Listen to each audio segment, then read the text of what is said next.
My chest burns as I sprint across the tarmac. Twilight bleeds into darkness, painting everything in shades of blood and shadow.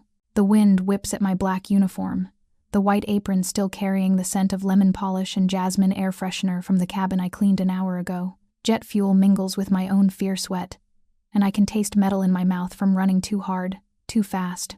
I shouldn't be here. Every survival instinct I possess screams that this is suicide, but Ivy's video call keeps replaying in my head. The terror in her eyes, the way her voice cracked when she whispered, "They're making me do it, Nina. The vervain. I'm so sorry." Before someone yanked the phone away and I caught a glimpse of pale hands and a flash of fangs. My baby sister, 22 years old and drowning in debt she'll never escape, promised immortality she can't afford, now a pawn in an assassination I can't allow. The private airfield stretches before me like something out of a nightmare. Security lights slice through gathering darkness, illuminating a line of black SUVs arranged in perfect formation. Men in tactical gear move with inhuman precision because they're not human. Their movements too fluid, too synchronized, their eyes catching the light like mirrors, all of them creating a protective corridor for the single figure walking toward the sleek white Gulfstream G650 that sits on the runway like a predator at rest. And Damon Salvatore is about to board it. I've never seen him in person before tonight, only the photographs Ivy showed me once, hands shaking, explaining who she owed money to. "He owns half the city," she'd said, "and he's ancient, dangerous, nothing human left in him." The photos didn't capture this, the way even his own security maintains careful distance, the lethal grace that makes every movement look choreographed. He's tall, broad-shouldered beneath a tailored light suit that catches the dying sunlight like something out of a fashion magazine. Dark hair perfectly styled back from a face that belongs in Renaissance paintings, sharp cheekbones, strong jaw, and eyes so dark they look black from this distance. No visible weapons. He doesn't need them. Everything about him radiates controlled predation, ancient power wrapped in modern elegance. I watch as he reaches the jet stairs. One polished shoe touching the first step, the last rays of sunset glint off the aircraft's silver trim. Now or never. I break into a dead sprint, cutting directly across the security perimeter. A guard turns. Surprise, registering on his unnaturally perfect face a split second too late. I use momentum and desperation, ducking under his reaching arm. He's faster than any human, but I catch him unprepared. His fingers graze my shoulder and I'm past him, stumbling but not stopping. "Stop her!" Someone shouts, and I hear the distinctive sound of safeties clicking off. But I'm already at the stairs, gasping, one hand clutching the railing. "Don't board your plane." My voice tears from my throat, raw and desperate. "Mr. Salvatore, the climate system, there's vervain. Concentrated vervain gas. They've weaponized your own jet." 3 things happen simultaneously. Damon Salvatore stops moving, his foot suspended above the second step. 6 guards appear with weapons drawn, all pointed at my chest, and his hand rises in one small, precise gesture that freezes everyone in place like he's conducting an orchestra of violence. He turns to face me fully, and the impact of his attention is physical. A weight pressing against my chest, stealing what little breath I have left. Those dark eyes sweep over me in one clinical assessment, and I know with absolute certainty that he's cataloging every detail. Rumpled uniform, hair escaping its bun, bare feet bleeding from sprinting across rough concrete, because I kicked off my flats 200 yards back when they slowed me down. I'm gasping for air, hands raised to show I'm unarmed, and I know exactly how I look, like a crazy person, like someone who should be sedated and removed, and probably drained for the insult.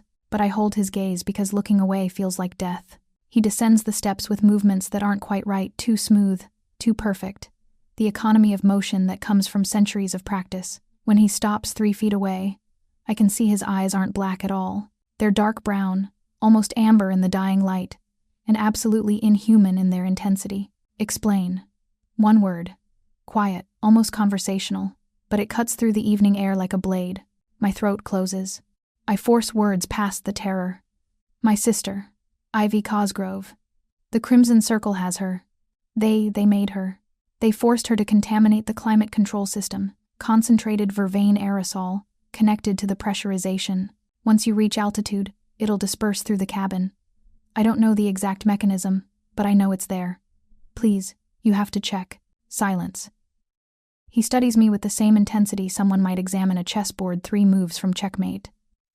Behind him, the the security detail remains frozen, waiting for orders that haven't come. Your sister poisoned my aircraft to kill me, he says slowly, tasting each word. And you're warning me about it.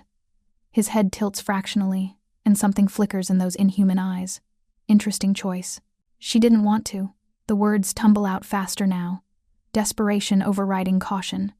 They'll kill her if she doesn't. But they'll kill her anyway once it's done, I know they will. She video called me. I barely understood, but I heard enough. The climate system. Something about the auxiliary intake. I don't know vervain weapons. I just know she's terrified. And I can't let her become a murderer. Even if the victim is a vampire? His voice carries dark amusement. You can say it. I'm well aware of what I am. A man appears at Damon's shoulder, moving with that same unnatural grace. Older looking, if vampires age, with silver-touched dark hair, and the build of someone who's seen centuries of violence. His eyes are pale gray, assessing me like I'm a puzzle piece that doesn't fit. Julian, Damon says without looking away from me. Sweep the aircraft. Full spectrum analysis. If there's vervain anywhere in that jet, I want it found. Julian nods once and gestures. 4 guards in tactical gear materialize from the vehicles, moving toward the jet with military efficiency. One carries what looks like a modified spectrometer. Another has a tablet displaying thermal scans. Damon returns his attention to me, and I realize with creeping horror that he hasn't dismissed the weapons. 6 guns still pointed at my center mass, fingers resting just outside trigger guards. What's your name? Nina. Nina Cosgrove. Nina Cosgrove. He says it slowly, like he's filing it away in some mental archive that spans centuries. Where do you work? The question throws me. What? The uniform. His gaze drops to the nameplate still pinned to my chest, slightly crooked from my sprint. Prestige Air Services. Your aircraft maintenance? Cabin service. I clean private jets. The admission tastes like ash. I was finishing the Gulfstream 2 hangars over when Ivy called. I didn't know what else to do. So you abandoned your shift to run across an active airfield. He steps closer, and I force myself not to retreat, even though every instinct screams to run. Through security checkpoints. To warn a vampire you've never met. He's close enough now that I can see the faint lines around his eyes. Laugh lines, maybe, from a humanity long abandoned. Close enough that I can smell his cologne. Something expensive, cedar and amber, and a hint of something darker I can't identify. Why? The question hangs in the air between us. Because it's murder. My voice steadies, even as my hands shake. Whatever my sister did, whatever debts she owes, I won't let her become a killer. And you, I swallow hard. You don't deserve to die for someone else's desperation. Even if you're a monster? I was going to say not human. But yes. Something flickers across his face. Surprise, maybe, or recognition. Most humans would let the monster burn. Why should you care if I live or die? Because my sister would care. The truth spills out before I can stop it. She'd carry it forever. The guilt. The knowledge that she killed someone, no matter what they were, it would destroy her. And I can't, my voice cracks. I can't let that happen. Not if I can prevent it. He stares at me for a long moment. And I wonder if this is how prey feels in those final seconds. Pinned. Assessed. Measured for consumption. Then Julian reappears at the top of the jet stairs, his face grim. He's holding something small and metallic, wires dangling from it like electronic intestines. Found it, he calls down. Vervain compound. Military grade, rigged to the environmental control system. Aerosol dispersion connected to the pressurization cycle. He pauses, and his pale eyes find mine. Another 30 seconds and we'd have been airborne. At cruising altitude, this would have incapacitated everyone on board. The implication hangs in the air. Incapacitated and defenseless, drifting at 40,000 feet until the jet eventually crashed or someone hostile boarded. Damon's jaw tightens infinitesimally, the only sign of emotion I've seen. When he speaks, his voice drops to a register that makes my skin prickle with primal warning. Where is your sister now? I don't know. They took her somewhere after she made the call. She didn't say where. Couldn't. What vehicle does she drive? She doesn't have a car. She takes the metro. Or she did. Before I trail off, unable to finish. Before she owed the Crimson Circle money she can't repay. His voice is cold now, clinical. $50,000 for fake immortality treatments. A scam as old as vampires themselves, and humans still fall for it. The casual cruelty of the statement makes me flinch, but I can't argue. Ivy did fall for it. The promise of eternal youth, eternal beauty, eternal power, for the small price of everything she had and more. Damon pulls out his phone, sleek and black, and touches the screen without looking at it. The gesture is so casual, so human, it's jarring coming from something that isn't. Get me a location on Ivy Cosgrove. 22 years old. Last known address, West End District. Cross-reference with known Crimson Circle properties. He ends the call and returns the phone to his pocket in one smooth motion. And I want Silas Wraith on the phone in 5 minutes. He turns back to me, and something in his expression has shifted. Not softer, exactly, but calculating in a different way. You saved my life tonight, Nina Cosgrove, whether you meant to or not, whether it was for your sister's soul or your own conscience. You saved my life. He pauses, and the weight of centuries sits in that silence. That creates a debt. I don't want money, I blurt out. I know. The corner of his mouth lifts fractionally, not quite a smile, but close. That's why you interest me. Suddenly there are hands on my arms. Not rough, but unmovable. Julian's grip is careful but absolute, like being held by marble. Mr. Salvatore. The Crimson Circle will come for both of you, Damon continues, speaking over me. Tonight, tomorrow, next week, they'll find you, and they'll make examples, public ones. Blood and terror to maintain their reputation. Ice crystallizes in my stomach. I know. I've known since the moment I started running. Then you understand your options are limited. He gestures, and Julian begins guiding me toward one of the black SUVs. Take her to the estate. Secure quarters, comfortable but monitored. And find the sister. Bring her in before the Crimson Circle decides she's a liability. Panic flares. Wait, what are you? Saving your life. Again. Damon's voice follows me as Julian opens the vehicle door. You gave me information I needed. Now I'll give you something you need. Protection. At least until we resolve this situation with Silas. I don't understand. He pauses at the jet stairs. Looking back. The setting sun is gone now. Full darkness settling over the airfield. In the shadows, his eyes catch the security lights with an amber gleam that's purely predatory. You will. Julian, make sure she doesn't do anything else heroically stupid tonight. I have a phone call to make. Then he's moving again, ascending into his jet with that supernatural grace. The security detail shifts formation automatically, creating a protective barrier between him and the world. I'm guided, not dragged into the SUV.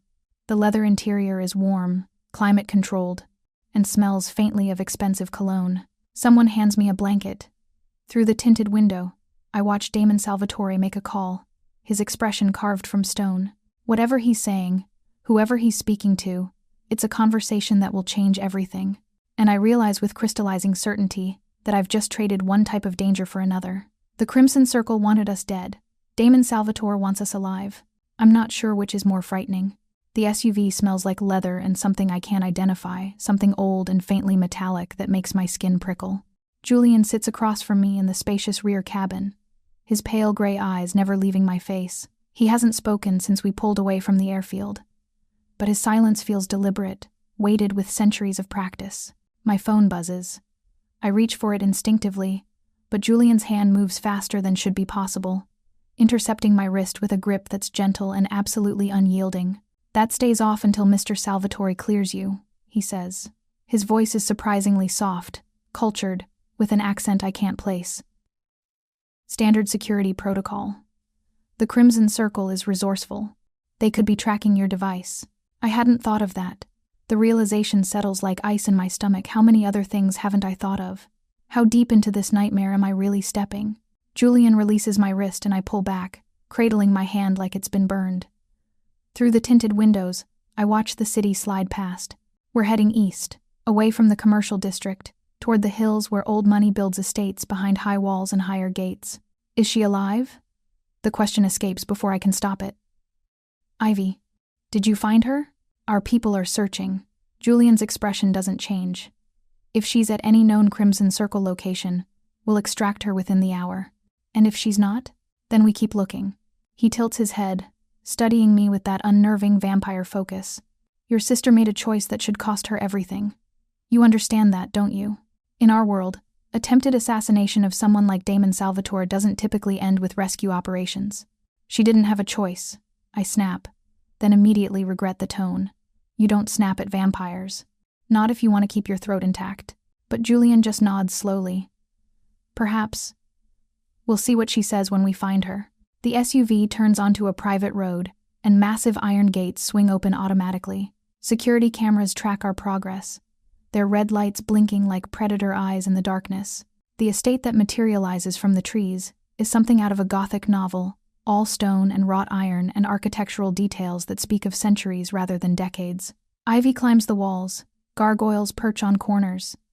Every window is shuttered or curtained, not a hint of interior light visible. It's beautiful and terrifying in equal measure. The vehicle stops under a covered entrance, and Julian opens my door before I can reach for the handle. This way. Inside, the estate manages to be both opulent and austere. Marble floors, dark wood paneling, art that probably belongs in museums. But there's also state-of-the-art security cameras, biometric locks, and something that might be UV-protected glass in every window frame. A fortress disguised as a mansion, or maybe the other way around. We enter what looks like a study floor, to ceiling bookshelves, a massive desk carved from a single piece of dark wood, and Damon Salvatore standing at the window with a phone pressed to his ear. Don't particularly care about your territorial concerns, Silas. What I care about is the vervain bomb that was planted on my aircraft. His voice is conversational, almost pleasant, which somehow makes it more terrifying. Yes, I'm aware of the debt. $50,000 for fake immortality treatments you've been peddling to desperate humans. Quite the entrepreneurial venture. He gestures for us to enter without turning around. Julian guides me to one of two leather chairs facing the desk, and I sink into it because my legs won't hold me much longer. Here's what's going to happen. Damon continues into the phone. The Cosgrove sisters belong to me now, claimed. Under my protection and authority, their debt to you has been purchased, along with any claims you might have on their lives or services. Silence. I can't hear the response, but I can imagine it. The money will be transferred to your account within the hour. $50,000 plus your standard interest rate. Consider it a business transaction. Damon's tone doesn't change, but something in his posture does a subtle shift that speaks of coiled violence. But understand this, Silas. If you or anyone associated with the Crimson Circle approaches, either Nina or Ivy Cosgrove, if you so much as look in their direction, I will consider it a declaration of war against my territory, and we both know how that ends. He waits, listening. Then, you're starting a blood feud over human cattle? His voice takes on a mocking edge. How predictable. Let me clarify, I'm preventing a war by establishing clear boundaries.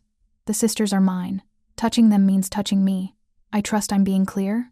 Another pause, shorter this time. Excellent. Oh, and Silas?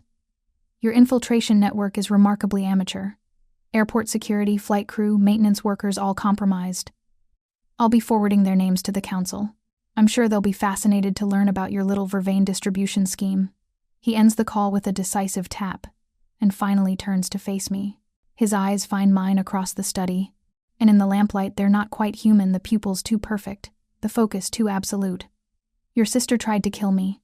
In most circumstances, standard protocol would be execution for both of you. Swift, public. A message to anyone else who might consider similar action. The words hang in the air like a blade. I should be terrified. I am terrified. But something else rises through the fear, a stubborn anger that's carried me through every impossible situation life has thrown at me. Then I wasted my warning.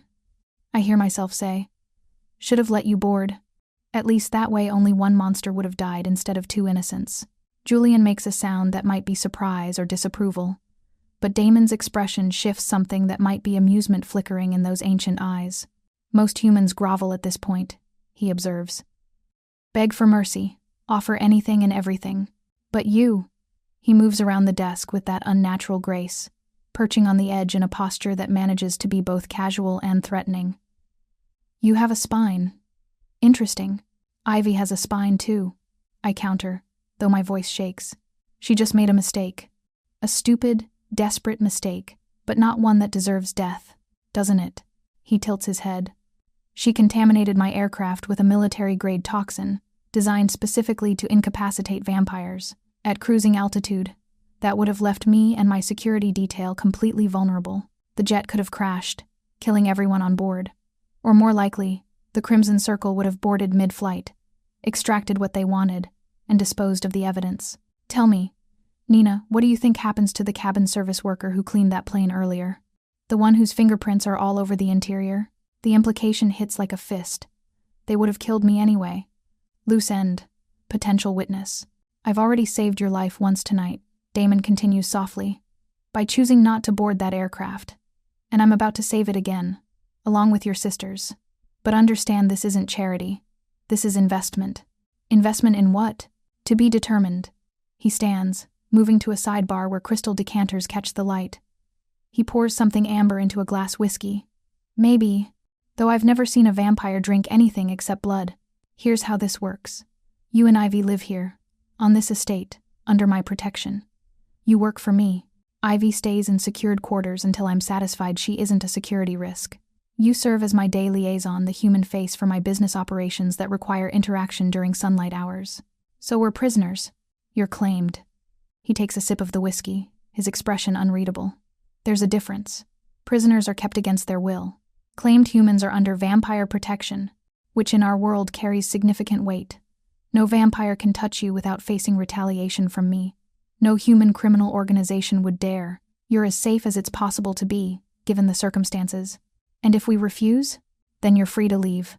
He sets down the glass with deliberate care. I'll have Julian drive you anywhere in the city you'd like. Of course, Silas will know within an hour that you're unprotected. You'll be dead by dawn, both of you. Creative deaths, probably. The Crimson Circle has a reputation to maintain. The door opens, and Julian steps in, phone in hand. We found the sister. Crimson Circle safe house in the industrial district. Extraction team is en route. Relief crashes through me so intense it's painful. Is she alive? Showing signs of blood addiction withdrawal, but mobile. We'll have her here within 20 minutes. Damon nods once. Put her in the East Wing. Medical evaluation first, then secured quarters. I want to know everything about her contact with the Crimson Circle, names, locations, operational procedures. He turns back to me, and his expression has shifted into something harder. This is your choice. Nina, walk away and take your chances. Or stay, work for me, and let me handle the Crimson Circle problem.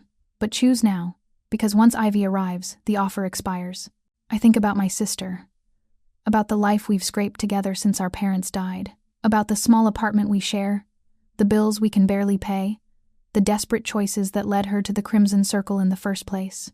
And I think about Damon Salvatore standing on those jet stairs, one foot suspended in mid-step, darkness gathering around him like a cloak. We stay, I whisper. Something like satisfaction crosses his face. Good. Julian, get her settled. East Wing, guest suite. Make sure she has everything she needs. As Julian guides me toward the door, Damon's voice stops me. Nina, one more thing. In this house, honesty is valued above obedience. Speak your mind. Question my decisions, but never ever lie to me. Understood? I nod, not trusting my voice. The guest suite is larger than my entire apartment. King bed with silk sheets. Private bathroom with heated floors.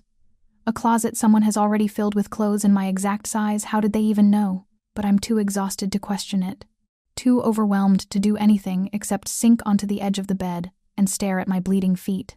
Through the window, I can see the estate grounds stretching into darkness. Security lights patrol the perimeter. Guards move with vampire grace between buildings. I've traded one cage for another. But this warden has fangs, centuries of power, and an agenda I don't understand. Somewhere in this Gothic fortress, my sister is being brought in. Safe, maybe, or just a different kind of trapped. The door locks from the outside with a soft click. I wake to sunlight streaming through floor-to-ceiling windows, and for a disoriented moment I think I'm still dreaming. The bed beneath me is too soft, the sheets too expensive, the room too vast to be real. Then memory crashes back the airfield. The vervain, Damon Salvatore's dark eyes assessing me like I'm a problem to solve or eliminate. I'm in a vampire's estate. My sister is somewhere in this Gothic fortress, and I have no idea what happens next. The bathroom mirror shows someone I barely recognize. My uniform is gone, replaced by soft cotton pajamas I don't remember putting on. My feet are bandaged professional medical wrapping that speaks of vampire efficiency. A note sits on the marble counter in precise handwriting. Clothing in the closet. Breakfast served in the main dining room, 8 a.m. Do not attempt to leave the estate. Julian. It's already 9:30. I dress quickly in jeans and a simple black sweater from the closet, both fitting perfectly, which should unnerve me more than it does, and venture into the hallway. The estate in daylight is somehow more unsettling than at night. Every window is covered with what looks like specially treated glass, UV filtering protection that turns the sunlight strange and muted. The architecture is beautiful but cold, all dark wood and stone, designed by someone who hasn't needed warmth in centuries. I follow the sound of movement, finding myself in a kitchen that belongs in a commercial restaurant. Stainless steel everything, industrial appliances, enough counter space to feed 50 people. But only one person occupies the space, a middle-aged woman with tired eyes and nervous hands, unpacking groceries with movements that speak of ingrained fear. "Hi," I venture. "I'm Nina. She flinches, actually flinches, and I realize she's terrified. Of me? Of being caught talking? I can't tell. "You shouldn't be here," she whispers, not meeting my eyes. "Human quarters are in the West Wing. Kitchen is for staff only." I am staff, apparently. I'm supposed to be Damon's day liaison? The words sound absurd even as I say them. Her expression shifts surprise, maybe relief. "Oh, they didn't say." "I'm Claire. I manage the household provisions." She glances toward the doorway nervously. "When I can, anyway. The vampire staff doesn't. They don't understand human needs. Food shipments get forgotten, supplies run out. But if I complain," she trails off, the implication clear. I spend the next hour touring the estate with Claire as reluctant guide, and what I find is organized chaos wrapped in Gothic elegance. The vampire staff moves with perfect efficiency through their domains, security rotations executed with military precision, evening preparations handled with centuries of practice. But the human elements are falling apart. The few human employees, Claire, 2 maintenance workers, a day guard who looks perpetually exhausted, operate in isolated pockets, too frightened to coordinate, too intimidated to raise concerns with their immortal employers. The food shipment was supposed to arrive 3 weeks ago, Claire admits as we stand in a pantry that's more empty than full. I mentioned it to Julian, but he said provisions weren't his concern. I tried calling the supplier myself, but the account is locked. Only vampire authorization can place orders. "So what have you been eating?" "Whatever I can scrounge from previous deliveries. Or I skip meals." She won't meet my eyes. "It's fine. I'm used to it." "It's not fine. None of this is fine." I find myself in what must be Damon's study, the same room from last night, now flooded with that strange filtered sunlight. Account ledgers sit open on the desk, contact information for suppliers, security protocols. I shouldn't be here. I'm definitely not authorized to access this information. But Claire is going hungry because no one thought to maintain supply chains that feed humans. And that's a problem I know how to solve. By evening, I've created integrated schedules on stolen office supplies, color-coded charts showing vampire and human staff rotations, identifying gaps where coordination fails. I've compiled a list of critical supply failures and their solutions. I've even drafted a proposal for human-vampire liaison positions, ensuring communication flows both ways. I'm crouched on the study floor, surrounded by papers, when a voice cuts through my concentration. "You've been busy reorganizing my household." I jolt upright so fast papers scatter. Damon stands in the doorway, dressed in dark slacks and a black shirt, looking like he stepped out of a fashion magazine. "How long has he been watching?" I can explain. "Please do." He moves into the room with that predatory grace, surveying my makeshift command center. I'm fascinated by what would compel someone to break into my private study and conduct an unauthorized audit of my operations. "Your vampire staff doesn't eat?" I blurt out. "They don't notice when human food shipments are 3 weeks delayed. Claire is rationing expired provisions because no one with account authorization thinks to maintain supply chains that keep your human employees alive." He picks up one of my schedules, dark eyes scanning the neat columns. "And you appointed yourself to fix this?" I appointed myself useful. I force myself to meet his gaze. That's how humans survive here, by being too valuable to discard. Something shifts in his expression, not quite amusement, but close. "You've identified 17 operational inefficiencies in 72 hours. Most of my staff has been here for decades and never noticed these patterns. Most of your staff doesn't need to eat, sleep on a schedule, or communicate across species barriers." I gather my scattered papers, hands shaking slightly. I'm not trying to overstep. I'm trying to make myself indispensable so you don't decide Ivy and I are more trouble than we're worth. He sets down the schedule carefully. Show me. I walk him through everything: the communication breakdowns, the supply failures, the security gaps where human and vampire protocols don't align. He listens with absolute focus, asking precise questions that reveal how quickly he processes information. When I finish, he's silent for a long moment. Implement it, he says finally. You have authorization to restructure household operations as needed. Julian will provide you with account access. Relief crashes through me. Thank you. Don't thank me.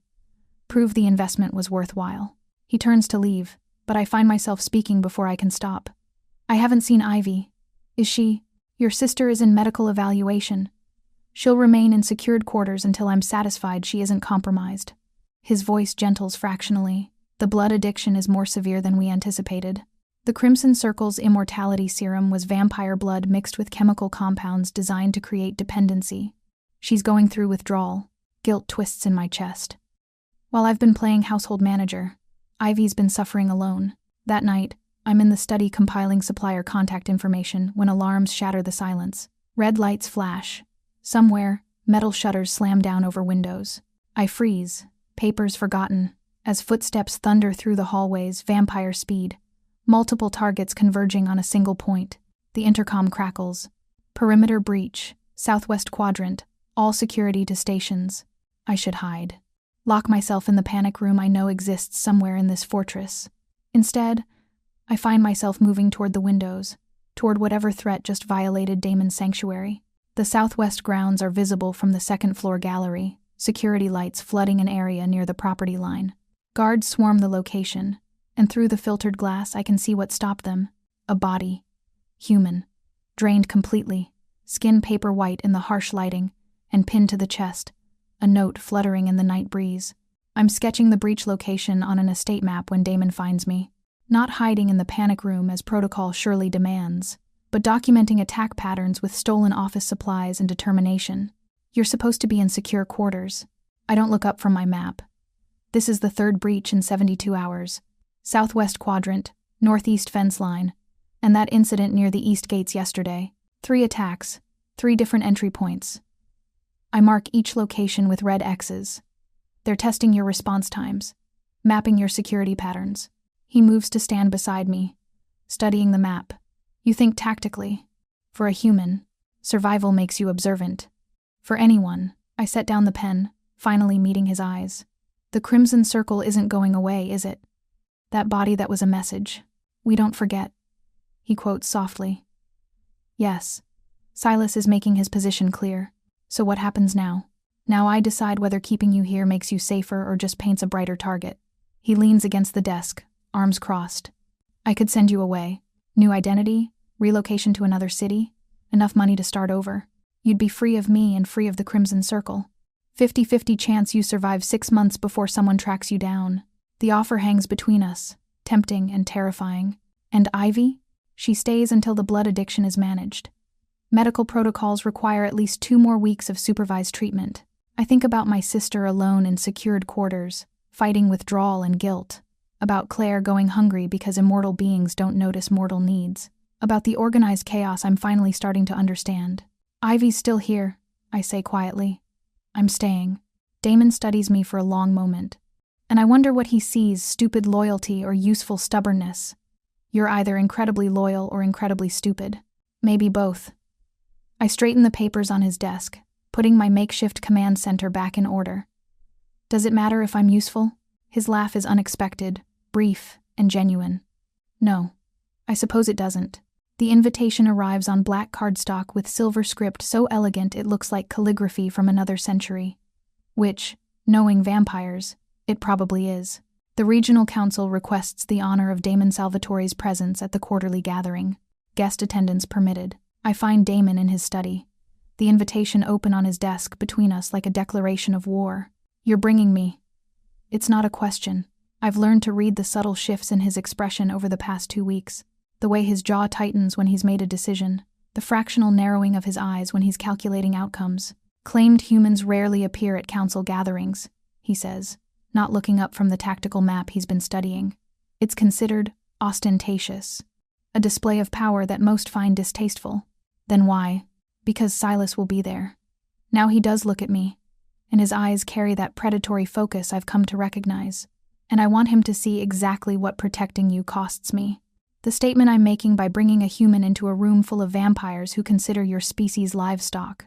The casual cruelty of the word should sting more than it does. But I've spent 2 weeks navigating this world. I know what most vampires think of humans. Damon's willingness to acknowledge it almost feels like respect. When? Tomorrow night. Julian will handle preparations. Preparations turn out to be far more elaborate than I anticipated.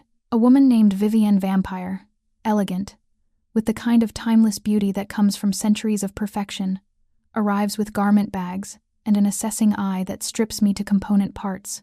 She needs to represent strength, not decoration. Damon instructs from where he's leaning against the doorframe. Sophisticated, not revealing. Something that says she's claimed but not owned. Vivienne produces a dress in midnight black, floor length, long sleeves, high neckline, but cut in a way that suggests elegance and confidence rather than modesty. When I try it on, I barely recognize myself in the mirror. I look expensive, untouchable, like I belong in rooms where vampires decide the fate of territories. Perfect, Damon says quietly. You'll wear your hair up. Minimal jewelry, nothing that draws attention except your presence. Over the next hours, he teaches me vampire social cues, with the precision of someone preparing a soldier for combat. Don't make eye contact with anyone ranked above me. That's most of the council. Don't speak unless directly addressed. Stay within arm's reach at all times. If someone tries to engage you in conversation, defer to me immediately. So I'm a pet, I say, watching him in the mirror as Vivienne pins my hair into an elegant twist. You're a claimed human at a gathering of apex predators. His reflection meets mine, and something flickers in those dark eyes. Your survival. Mine and yours. The council gathering takes place in an estate that makes Damon's fortress look modest. Sprawling grounds, classical architecture, and enough security to guard a head of state. We arrive as twilight bleeds into full darkness, and I can feel the weight of attention the moment we step from the car. The main hall is Renaissance opulence, marble floors, crystal chandeliers, artwork that probably predates nations. And vampires, 40, maybe 50, all dressed in expensive formal wear, all moving with that characteristic grace that marks them as other. A handful of human servants circulate with drinks and hors d'oeuvres, their eyes glazed with compulsion, movements mechanical. Damon's hand settles at the small of my back, not possessive, but present, anchoring me in this room full of predators. Breathe, he murmurs. They can smell fear, but they can also smell confidence. Choose which one you want to project. I straighten my spine, forcing my heartbeat to steady, and step into the room at his side. The vampires notice immediately. Conversations pause mid-sentence. Eyes track our movement with unnerving focus. I can practically hear the calculations. Why would Damon Salvatore bring a human to council? What statement is being made? What weakness is being displayed? We're approached by a tall vampire with silver hair and the bearing of old aristocracy. Damon. Interesting choice of companion for the evening. Councilman Frost. Damon's tone is perfectly cordial and completely cold. May I introduce Nina Cosgrove, my day liaison and claimed human. Frost's pale eyes sweep over me with clinical assessment. Charming. Tell me, does she perform any useful functions beyond decoration? Several. Damon's hand on my back presses fractionally firmer, a warning to stay silent, though I hardly think household management makes for stimulating council conversation. We move through the gathering in careful patterns, Damon navigating social minefields with centuries of practice. I observe everything: the power dynamics, the subtle hierarchies, the way certain vampires create space around others while different groups cluster close. It's not so different from any human social gathering, just with higher stakes and sharper teeth. Then I see him. Silas Wraith. He's younger looking than I expected, perhaps 30 in appearance, with dark blonde hair and the kind of charismatic handsomeness that probably lured countless victims over the centuries. He moves through the crowd like he owns it, surrounded by a small entourage of vampires who watch him with something approaching worship.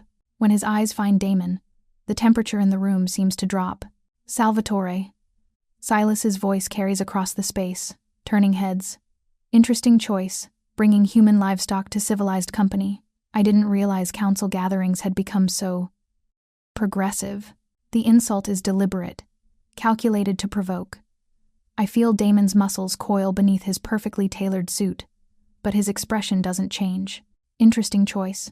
Showing your face after the Vervain incident, Damon replies smoothly. I'd have thought you'd be too busy explaining your failed assassination attempt to the Council's Security Commission. Silas's smile sharpens. Failed implies an attempt was made. I'm sure I don't know what you mean.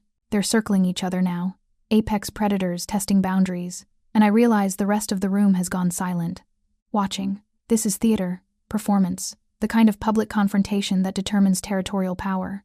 I notice her during the third pass, a human servant carrying a tray of crystal glasses filled with what looks like red wine but probably isn't. She's moving wrong, too stiff, too calculated, her gaze flickering to Damon every few seconds with practiced timing. The other human servants avoid eye contact instinctively, but this one watches, tracks, positions herself. My pulse kicks up as she angles toward where Damon stands, her trajectory bringing her directly into his path. I scan her quickly, professional training, maybe military, the kind of physical control that doesn't come from compulsion. And there, barely visible beneath her hair, a small, flesh-colored earpiece. The servant extends the tray toward Damon. Blood wine, sir? I move before conscious thought catches up. My heel catches on absolutely nothing, and I stumble forward with a small gasp, my hand shooting out for balance and connecting with the tray's edge. Crystal glasses tumble in slow motion, red liquid splashing across marble in patterns that look disturbingly like arterial spray. Oh God, I'm so sorry. My voice carries mortified horror as I steady myself against Damon's arm. I don't know what happened, these heels. The servant's face goes rigid. Just for a second, but it's enough. Her eyes dart to the exit, to Silas, back to the spilled wine. And I see the calculation happening in real time. Everyone stay back from the wine. Damon's voice cuts through the murmurs, and suddenly Julian is there with 2 other security personnel. I want that liquid analyzed. Now. The servant breaks for the exit, moving with inhuman speed that shouldn't be possible for a human, but Julian is faster. He has her restrained in seconds, and when they search her, UV reactive contact lenses, hiding a miniature camera, the micro earpiece, and in a small capsule disguised as a button, a reserve dose of whatever she put in those drinks. The council erupts. Vampires surge forward, security converges, and I find myself pulled back against Damon's chest, his arm a barrier between me and the chaos. Nightshade, concentrate. Julian reports, his voice cutting through the noise. He's holding the capsule up to the light. Tasteless in blood wine. Lethal to vampires in this concentration. The silence that follows is absolute. Damon's arm loosens, and I turn to find him staring at me with an expression I can't read. You saw the infiltrator when none of us did. She was watching you, I whisper, suddenly aware that every vampire in the room is focused on us. Moving wrong. The other servants were compelled, but she was performing, and the contact lenses, they caught the light wrong. My human just prevented an assassination none of you saw coming, Damon says to the room at large, his voice carrying quiet authority.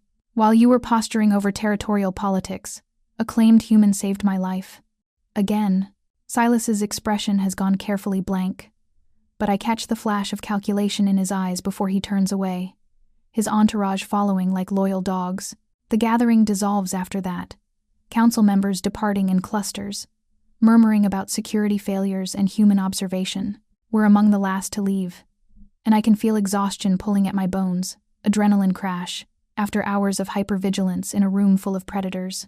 In the car, Damon is silent. Julian drives, his pale eyes tracking the road with mechanical precision, and I lean my head against the window, watching the city blur past. Your hand, Damon says suddenly. I look down and realize I'm bleeding a small cut on my palm from where I caught the tray. Glass fragment slicing deep enough to well red. I hadn't even felt it happen. It's nothing, but he's already reaching for me, taking my hand in his with surprising gentleness. This will heal it. His wrist is at his mouth before I can protest. Fangs piercing skin with clinical precision. Blood wells dark, almost black in the dim interior, and he presses his wrist to my palm. The effect is immediate and overwhelming. Heat floods through me from the contact point, racing up my arm. And with it comes something else. Images, emotions, sensations that aren't mine. Loneliness like an ocean, stretching across centuries. Faces that blur together, names forgotten, connections that withered under the weight of immortality. The emptiness of existing without purpose beyond survival. And then surprise, sharp and unexpected. The feeling of being genuinely seen by someone who should be insignificant. I gasp, pulling back, and Damon releases my hand immediately. The cut has vanished, skin smooth and unmarked, but I can still feel the echo of his emotions reverberating through my chest. What was that? My voice shakes. Blood exchange. He's watching me with an intensity that makes my pulse stutter. Healing properties, but also connection. You felt it. 200 years, I whisper, the number coming from nowhere and everywhere. You've been alone for 200 years. His jaw tightens. The blood shows truth, memory, emotion, things I'd rather keep private. I'm sorry, I didn't mean to. You saved my life. Again. He cuts me off, and there's something raw in his voice. You're not just observant, Nina. You're extraordinary. For any species, the words hang between us, weighted with implications neither of us is ready to examine. Outside, the estate gates are opening, sanctuary approaching, but something has shifted, crossed some boundary that can't be uncrossed. And as I follow Damon into the fortress that's become both prison and protection, I wonder if survival is about to get infinitely more complicated. The war room under Damon's estate is equal parts medieval dungeon and high-tech command center. Stone walls that probably date back centuries, reinforced with steel and lined with monitors displaying surveillance feeds from across the city. Maps cover every surface, some digital, some actual paper marked with red ink and tactical notations. In the center, a massive table holds a three-dimensional model of the city's underground infrastructure. I've been summoned here 3 days after the council gathering, and the shift in how I'm treated is palpable. Guards nod as I pass. Julian doesn't question my presence. When I enter the war room, Damon looks up from the maps like my arrival was expected, necessary. Nina, he gestures to the table. We're planning the Crimson Circle operation. Your sister has provided some useful information. Ivy sits in the corner, looking smaller than I remember. 4 weeks of medical treatment have cleared the worst of the blood addiction, but guilt still haunts her eyes. She won't quite meet my gaze as I move to stand beside Damon. Show her, he says.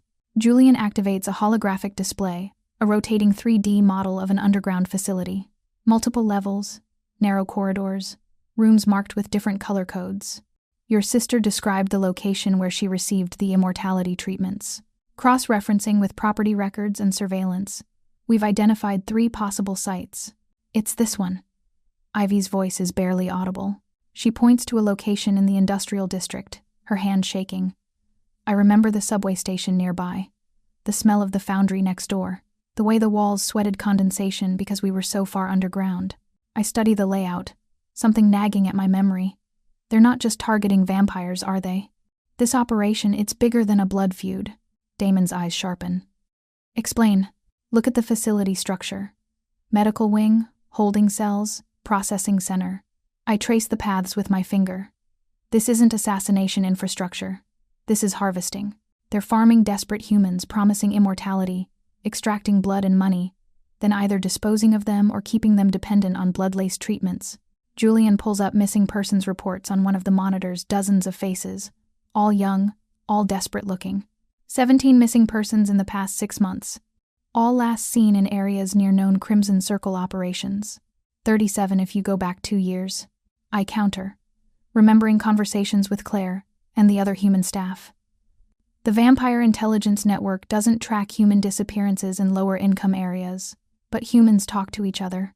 We notice when our neighbors vanish. Damon turns to me fully. How did you humans talk to each other? I repeat, meeting his gaze. Your Vampire Intelligence Network ignores us. We're background noise. But we see things you don't. Claire mentioned her niece going missing. The maintenance worker's cousin disappeared after visiting a wellness clinic. The patterns are there if you know to look. Show me. I spend the next hour cross-referencing Ivy's descriptions with the stories I've collected from the estate's human staff. A clinic that only operates at night, a building with no ground floor windows, the distinctive smell of medical antiseptic mixed with something metallic. And slowly, certainly, one location rises to the top of the probability list. Here, I mark it on the map. Ivy's facility. I'd bet everything on it. Damon studies the location, then looks at Julian. Assemble the strike team. 8 operators, full tactical gear. I want this operation executed tomorrow night. I'm coming with you, I say before I can reconsider. The war room goes silent. Julian's pale eyes widen fractionally, the most surprise I've ever seen from him. Ivy actually looks up, horror on her face. Absolutely not. Damon's voice carries absolute authority. This is a combat operation against hostile vampires. You're human, fragile, a liability. Your vampires will see vampire defenses, I counter, forcing my voice steady. Vampire security measures. Vampire tactical thinking. I'll see human escape routes. Service entrances. The paths that desperate humans use to run. You need that perspective. I need you alive. The words hang between us, carrying weight beyond tactical consideration, but I push forward. I've been in danger since the airfield, since the moment I ran across that tarmac to warn you. At least make it count. Let me help finish this. We stare at each other across the tactical table, and I can see the calculation happening behind his eyes. Risk versus reward. Protection versus practicality. Compromise, Julian suggests quietly. She stays in the tactical van. Communication tech, camera feeds, but 3 layers of armor between her and any hostiles. I'll remain with her as personal security. Damon's jaw tightens. But after a long moment, he nods once. She stays in the van. Any sign of breach, Julian extracts her immediately. Non-negotiable. The tactical van smells like electronics and gun oil. Multiple monitors show feeds from the strike team's helmet cameras as they approach the facility, an abandoned medical building. Windows boarded, exactly as Ivy described. I'm surrounded by technology I barely understand. Julian, a silent presence beside me. One hand never far from his weapon. Alpha team in position. Damon's voice crackles through the speakers, calm and professional. Bravo team secure the perimeter. On my mark. I watch 8 vampires move through darkness with inhuman coordination, breaching the building in synchronized silence. The helmet cameras show corridors exactly matching the layout we studied. Ivy's information was accurate. Multiple heat signatures, Julian reports, monitoring thermal scanners. Second sublevel, eastern quadrant. At least 30 human subjects. Copy. Advancing. My job is to watch everything, not just the strike team, but the environment, the patterns. Looking for details that vampires might miss because they think in terms of vampire threats. And there, on the thermal imaging, I see it. Damon, wait. My voice cuts across the tactical frequency. Thermal reading in the ventilation system. Main corridor. 2 signatures. Vampire temperature, moving parallel to your advance. Confirmed, Julian adds, his fingers flying across controls. Heat signatures consistent with vampires. They're in the ductwork. Moving to intercept. How did you? Damon's question cuts off. All teams, weapons up. Ambush in the ventilation, 15 meters ahead. Suppressing fire on my mark. The helmet cameras show the team adjusting formation, weapons trained upward. When the vampires drop from the ceiling vents, Damon's team is ready. It's over in seconds, brutal, efficient. 2 hostile vampires neutralized before they can coordinate an attack. Good eyes, Nina. Damon acknowledges over comms, and I can hear something in his voice beyond tactical appreciation. The operation unfolds like clockwork after that. The strike team sweeps through the facility, freeing terrified humans from holding cells, neutralizing Crimson Circle operatives. I guide them through human-accessible exits. Identify which doors lead to escape versus traps. Notice the small details that suggest where Silas might be hiding. Inner sanctum, 3rd sublevel. I direct, watching camera feeds. That door, it's reinforced. Security panel on the wrong side. That's not a storage room. That's a panic room. They breach it to find Silas's command center computers filled with files, documenting a century-old blood trafficking operation, financial records showing millions in revenue from desperate humans, names of vampires across multiple territories involved in the scheme. But Silas himself is gone. Southeast exit, I call out, spotting movement on an exterior camera. He's running there, but by the time the team repositions, he's vanished into the night, moving with speed that blurs on camera. Damn it. Damon's frustration crackles through the speakers. All teams, secure the facility. We extract the humans first, evidence second. Nina, any more surprises? I scan every feed, every thermal signature. Clear. Facility is secure. They emerge 40 minutes later, 37 rescued humans, dazed and traumatized but alive. Evidence enough to dismantle the Crimson Circle's operations, even without Silas in custody. And Damon's team intact, no casualties. Because I spotted an ambush they would have walked into blind. The van door opens and Damon enters, still in tactical gear, blood splattered across his body armor. Not his blood. Never his. His eyes find mine immediately, and the intensity there makes my breath catch. "You were right," he says quietly. "I needed your perspective. We work better together." I manage, suddenly aware of how small the van is, how alone we are now that Julian has stepped out to coordinate with the strike team. "Yes, we do." He moves closer, stripping off tactical gloves with deliberate care. "You saved lives tonight, Nina. My people, those humans. You saw what we couldn't. I just watched screens. You thought like a human in a world that operates on vampire logic. That's not just anything." He's close enough now that I can smell gunpowder and something darker beneath it. "I've spent 2 centuries avoiding attachments. Connections that make you vulnerable, that give enemies leverage. I've built an empire on isolation. And now you're making that impossible." His hand rises to cup my face, thumb tracing my cheekbone with surprising gentleness. "You're not just useful, Nina. You're not just the human who saved my life, or the sister protecting her family. You're you. And that terrifies me more than any vampire threat. Because I'm mortal?" The word tastes bitter. "Because I care what happens to you."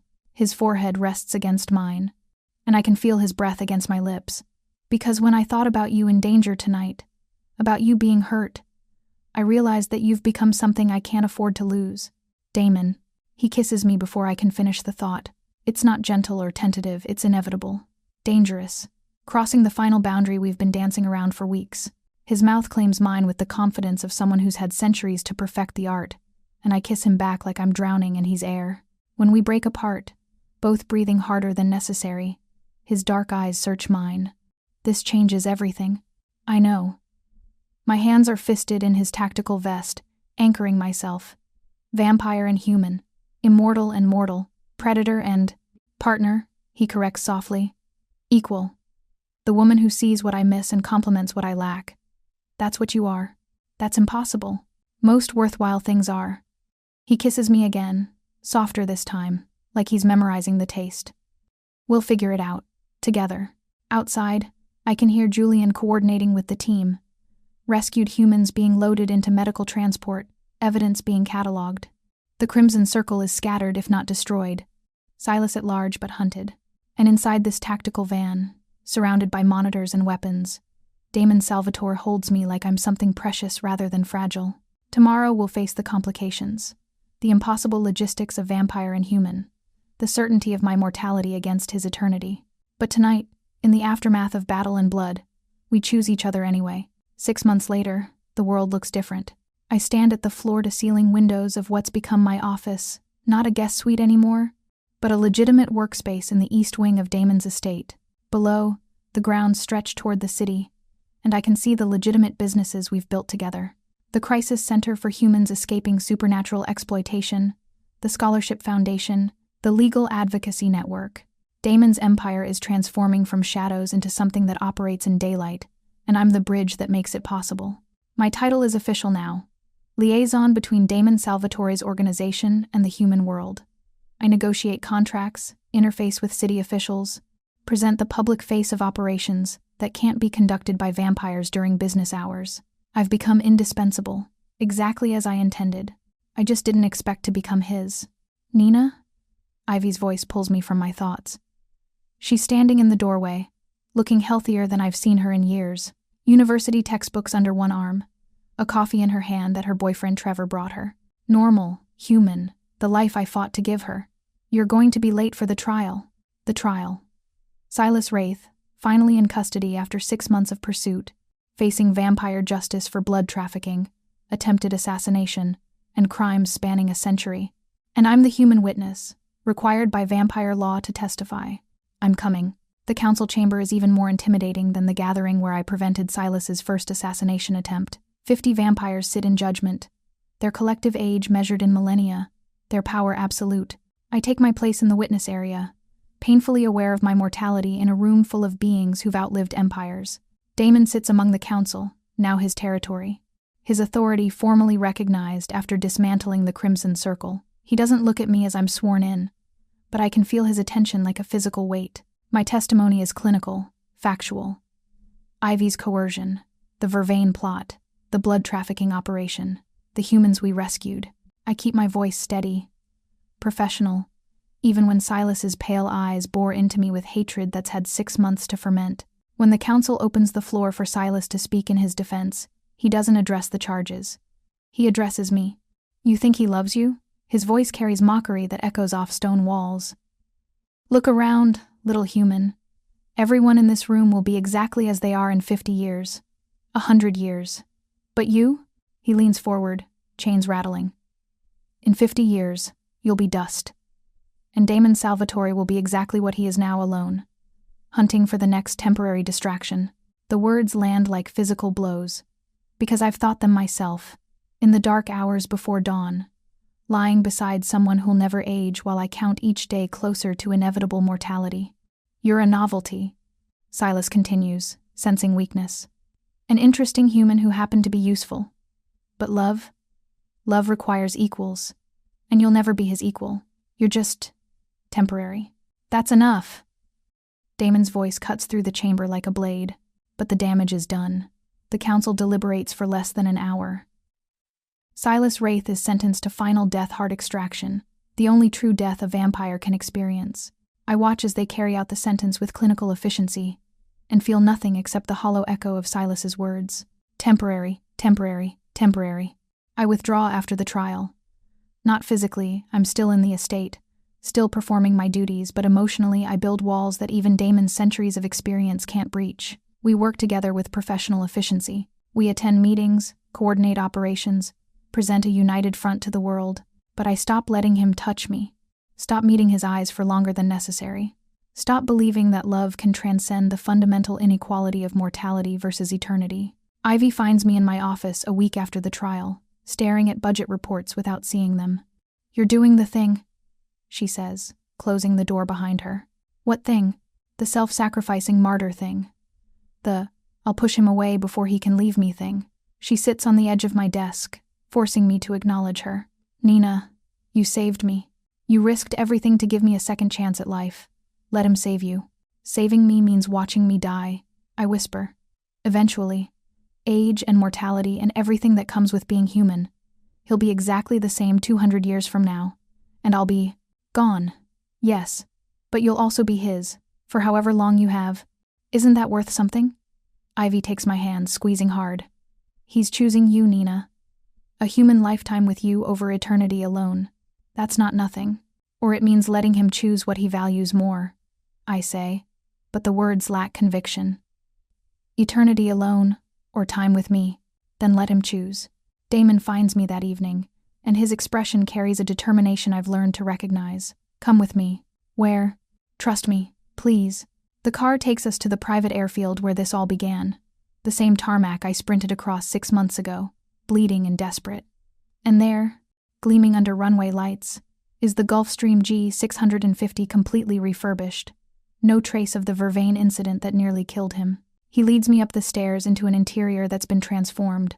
New everything, but elegant, comfortable, designed for long flights and longer conversations. This is where you chose to save me, Damon says quietly, standing in the main cabin. Knowing it could kill you. Knowing I was a vampire, a monster, someone you'd never met.